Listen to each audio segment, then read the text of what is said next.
Hello friends, स्वागत है आप सभी का आपके अपने यूट्यूब चैनल लर्निंग नीट पर। और जैसे कि आपको पता है, शाम को 5 बजे की आपकी एक क्लास होती है, सीटेट और एमपीटेट स्पेशल क्लास। बहुत छोटी सी क्लास होती है, पर कुछ क्वेश्चंस यहाँ पे हम देखते हैं। और आज हम देखने वाले हैं सोशल साइंस यानी एसएसटी के क्वेश्चंस, जो कि आपके पेपर 2 के लिए इम्पॉर्टेंट है। पेपर 1 के लिए की अगर बात करते हैं तो यस, क्योंकि अब पेपर 1 में आपका जो ईवीएस आता है वो टफ लेवल में आने लगा है, यानी कि उसमें साइंस और एसएसटी पूछी जाती है। तो यस, उसके लिए भी आप इसे प्रेफर कर सकते हैं। तो चलिए स्टार्ट करेंगे सेशन बिना टाइम वेस्ट किए।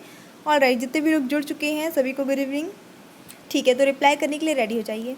तो पहला प्रश्न है आज का, भारतीय उपमहाद्वीप में दर्ज या एकत्र किए गए अधिकांश पूर्व पुरा पाषाणिक पुरा अवशेष उपकरण किस चीज़ के बने हुए हैं? यानी ज़्यादातर जो है, जो प्राप्त हुए हैं पुरा पाषाणिक पुरा अवशेष, ये किसके बने हुए थे? Dolomite, quartz, rhyolite, sandstone.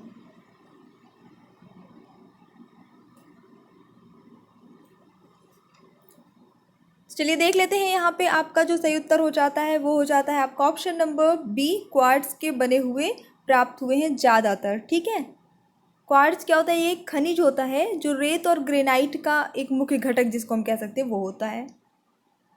सैंधव सभ्यता के पतन के संबंध में निम्न में से कौन सा कथन सत्य है? प्रमुख नदियों के मार्ग परिवर्तन और बाढ़ों के कारण इस सभ्यता का समूल नाश हो गया। आर्यों ने अपने आक्रमणों के दौरान सैंधव निवासियों का पूर्व सफाया कर दिया।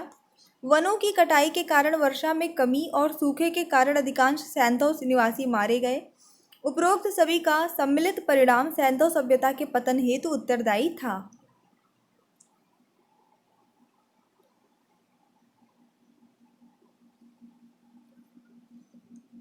चलिए देख लेंगे। तो यहाँ पे जो सही उत्तर होता है इस प्रश्न के लिए वो होता है आपका ऑप्शन नंबर 4। ये सारे ही, ये सभी का सम्मिलित परिणाम ही सैंधव सभ्यता के जो है पतन के लिए कारण था। ये तीनों ही आपस में कारण थे, सारे ही रीजंस थे, कोई ऐसा एक रीजन नहीं।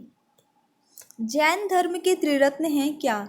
सम्यक दर्शन, ज्ञान और चरित्र, सम्यक श्रद्धा, बल और अहिंसा, सम्यक श्रद्धा, ब्रह्मचर्य और तेज। उपरोक्त में से कोई नहीं।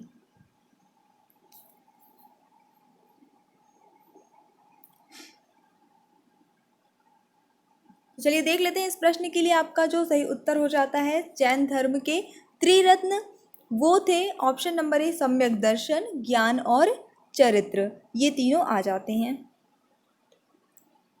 उदायन के संबंध में निम्न में से कौन सा कथन असत्य है? सिंहली अनुश्रुतियों के अनुसार उसने अजातशत्रु की हत्या कर सत्ता प्राप्त की। उसने गंगा एवं गंडक नदी के तट पर पाटलिपुत्र की स्थापना की और उसे राजधानी बनाया। उसने उज्जैन के राजा को अनेक बार हराया। उसके बाद मगध में हर्यक वंश का कोई उल्लेखनीय शासक नहीं हुआ।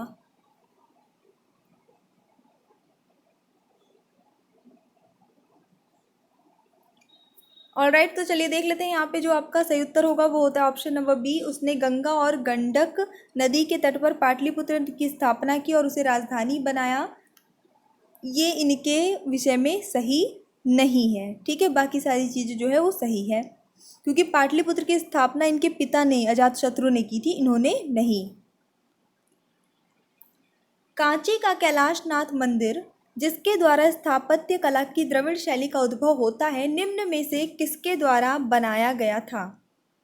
महेंद्र वर्मन प्रथम, नरसिंह वर्मन प्रथम, नरसिंह वर्मन द्वितीय या नंदी वर्मन द्वितीय?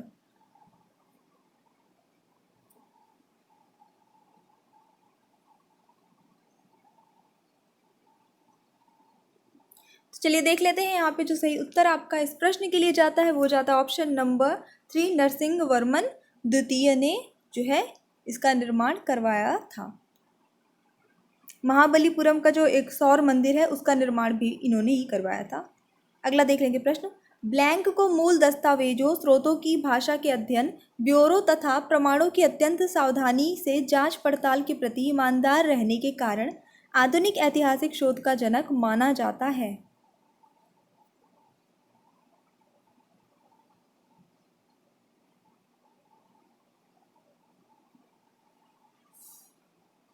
ऑप्शन देख लेंगे, पहले आपने क्वेश्चन समझ लिया, देख लीजिए अब।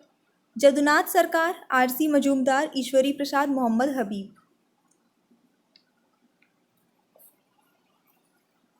और यहाँ पे सही उत्तर होगा आपका ऑप्शन नंबर ए, जदुनाथ सरकार, ठीक है। यदुनाथ एक्चुअली इनका नाम हो, तो कहीं कोई जिस यमुना को जमुना लोग बोलते हैं उसी टाइप में ये लिखा हुआ है। यदुनाथ सरकार एक्चुअली नाम था, क्योंकि बांग्ला में जो है इसका उच्चारण जयनाथ सरकार के नाम से किया जाता था, इसलिए जय यहाँ पे लिखा हुआ है, ठीक है। तो ये भारत के प्रसिद्ध इतिहासकार थे और भारतीय मुगल काल के इतिहास का जो है लेखन इन्होंने बहुत ज़्यादा मतलब योगदान दिया है उस फील्ड में।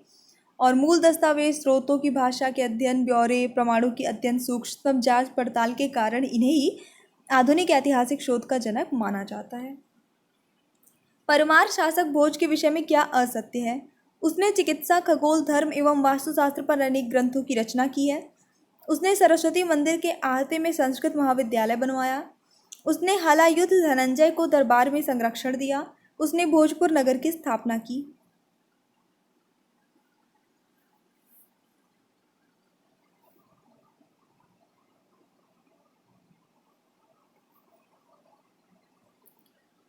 चलिए देख लेते हैं यहाँ पे जो सही उत्तर होता है। अगर आपने गेस किया है यहाँ पे ऑप्शन नंबर सी, तो बिल्कुल सही है। उसने हलायुद्ध धनंजय को दरबार में संरक्षण दिया, ये कथन असत्य है। बाकी के सारे जो कथन हैं वो सही हैं इनके बारे में।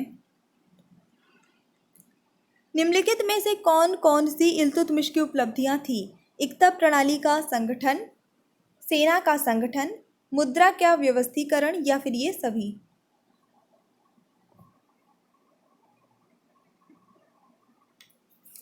चलिए देख लेते हैं इस प्रश्न के लिए जो सही उत्तर होता है वो होता है आपका ऑप्शन नंबर 4, ये सभी। इन्होंने टका और जीतल नाम की मुद्रा भी स्टार्ट की थी, एकता प्रणाली भी जो है इन्होंने स्टार्ट की थी, और सेना को भी इन्होंने संगठित किया था। और ये इल्तुतमिश गुलाम वंश के जो है वास्तविक संस्थापक इन्हीं को माना जाता है। सबसे पहले दिल्ली को राजधानी भी इन्होंने ही बनाया था। मुगल काल में मीर अदल किस प्रकार का अधिकारी होता था? सूबे का सर्वोच्च न्यायिक अधिकारी, काजी, सूबा का मददगार, अपराधियों को दंड देने वाला, या फिर इनमें से कोई नहीं?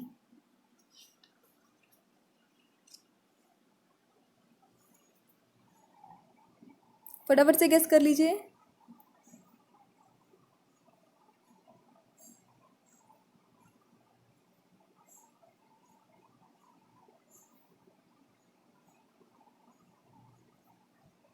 चलिए देख लेते हैं यहाँ पे आपका इस प्रश्न के लिए जो सही उत्तर जाता है वो होता है ऑप्शन नंबर 1, सूबे का सर्वोच्च न्यायिक अधिकारी मीर अदल होता था। नेक्स्ट देख लेते हैं। निम्न कथनों पर विचार कीजिए। करोड़ी व्यवस्था केवल खालसा भूमि तक ही प्रचलित थी। इसके तहत समस्त खालसा क्षेत्र को 182 राजस्व प्रांतों में बांटा गया था। प्रत्येक करोड़ी क्षेत्र से 1 करोड़ दाम वसूलने का लक्ष्य था। करोड़ी व्यवस्था को एतिमाद खान ने लागू करवाया था।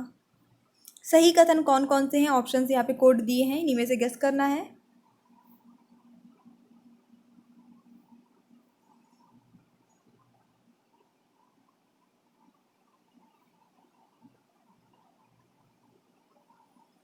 ठीक है, तो फिर आप लोगों ने अगर गेस कर लिया है तो चलिए देख लेते हैं इसका सही उत्तर आपका क्या हो जाएगा। तो इसके लिए आपका करेक्ट आंसर होता है ऑप्शन नंबर 4, यानी कि ये सभी ही जो है सही कथन है। सन 1857 के विद्रोह के स्वरूप के विषय में किसने कहा है कि यह तो निश्चित है कि यह सैनिक विद्रोह से कहीं बहुत बड़ा था, फिर भी यह प्रथम स्वतंत्रता संग्राम से बहुत छोटा था? ये बहुत ही फेमस कथन है और कई बार जो है ये हमें देखने को मिल जाता है। फटाफट से ऑप्शन गेस कर लीजिए यहाँ पे।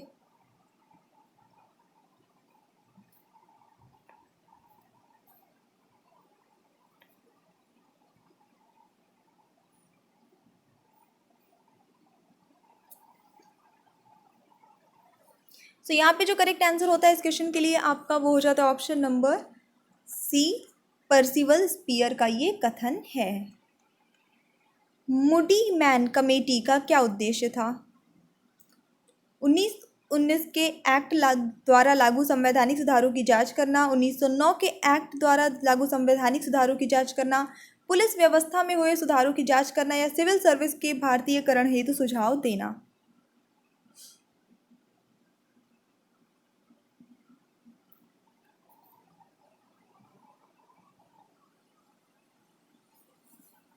सो यहाँ पे जो आपका सही आंसर होगा इस क्वेश्चन के लिए वो हो जाता है ऑप्शन नंबर 1, 1919 के एक्ट द्वारा लागू संवैधानिक सुधारों की जांच करना, वो इसका जो है मेन उद्देश्य था। मुडी मैन कमेटी का गठन किसने किया था? एक्चुअली इसका गठन जो है सर अलेक्जेंडर मुडी मैन की अध्यक्षता में किया गया था, इसीलिए इसका मुडी मैन जो है कमेटी नाम इसको दिया गया था। और इसका उद्देश्य जो था वो भारत शासन अधिनियम 1919 के प्रावधानों की जाँच करना था। निम्न में से कौन सी घटना सन 1944 में नहीं घटी? भारतीय नौसेना का विद्रोह, कैबिनेट मिशन भारत में, सांप्रदायिक पंच निर्णय या अंतरिम सरकार का गठन?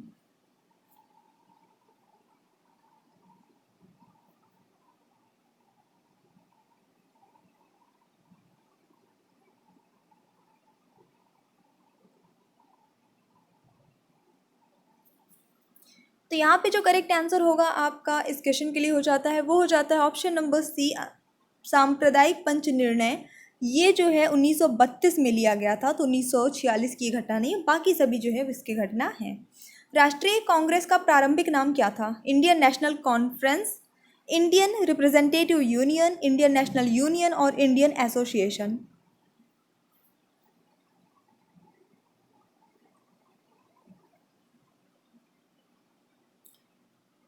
चलिए देख लेते हैं यहाँ पे जो आपका इस क्वेश्चन के लिए करेक्ट आंसर हो जाता है, वो हो जाता है option number C, Indian National union.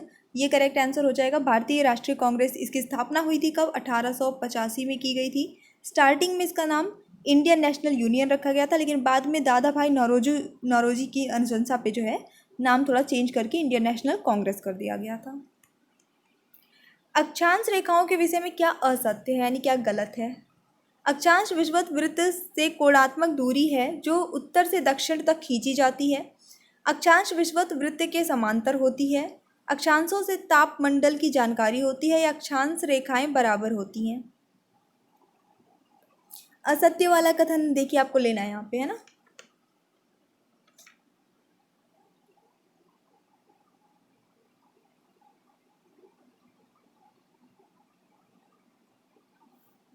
तो चलिए देख लेते हैं यहाँ पे अक्षांश रेखाएं बराबर होती हैं, ये कथन जो है वो गलत है। बाकी की सभी जो कथन है यहाँ पे वो सही है, क्योंकि अक्षांश जो है पृथ्वी पर ऐसी काल्पनिक, एक्चुअली पहली बात तो काल्पनिक रेखाएं होती है, रियल में ऐसी कोई रेखा होती नहीं है, और ये 36 दिशा में जो है जाती है। तो पृथ्वी के समांतर ये वृत्ताकार रूप से चलती है। तो जैसे जैसे ये ग्लोब के नज़दीक आती जाती है, वैसे वैसे इसकी जो लंबाई होती है वो अलग होती जाती है, बदलती जाती है, तो ये बराबर नहीं होती हैं। तो ये हमारा जो छोटा सा सेशन था, आई जस्ट होप कि आपको पसंद आया होगा। अगर पसंद आया तो प्लीज़ लाइक करिए, शेयर करिए। अगर आप चैनल पे न्यू हैं तो प्लीज़ सब्सक्राइब करके बेल आइकन ज़रूर प्रेस करिएगा। So thanks for watching, keep studying and bye bye.